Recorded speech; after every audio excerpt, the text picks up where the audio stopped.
శ్రీమాత్రే నమః. అందరికీ నమస్కారం అండి. నళిని పవన్ బ్లాగ్స్కి స్వాగతం. లలితా సహస్రనామంలో 12వ నామము. ఈ నామము చాలా ముఖ్యమైన నామం అండి. అన్ని నామాలు ముఖ్యమైనవే, అందులో కొన్ని మాత్రము ఇంకా ముఖ్యమైన నామాలు ఉంటాయి కదా. అలాగా ఈ లలితా సహస్రనామంలో 12వ నామంలో ఉన్నటువంటి 2వ లైను చాలా ఇంపార్టెంట్ నామం అండి.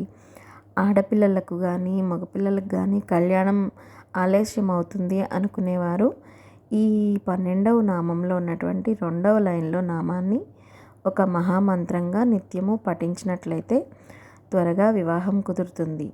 అలాగే శ్రీమూర్తులు, వివాహమైనటువంటి శ్రీమూర్తులు తన సౌభాగ్యం బాగుండాలని కూడా ఈ మంత్రాన్ని జపించినట్లయితే ఎంతో మంచి జరుగుతుంది. అనాకలిత సాదృశ్య చుబుక శ్రీ విరాజిత. ఇప్పుడు 2వ నామము కామేశబద్ధ మాంగళ్య సూత్ర శోభిత కంధర.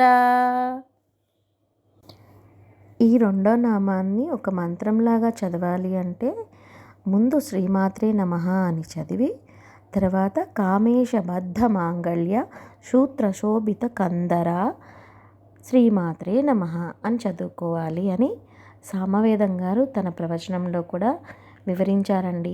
ఎవరైనా ఈ నామాన్ని మంత్రంగా జపించాలనుకుంటే ఈ విధంగా చదువుకోండి. లలితా సహస్రనామంలో 13వ శ్లోకం. ఇవి కూడా 2 ఏకనామాలండి. ఎక్కడ గ్యాప్ ఇవ్వకూడదు, ఆగకూడదు.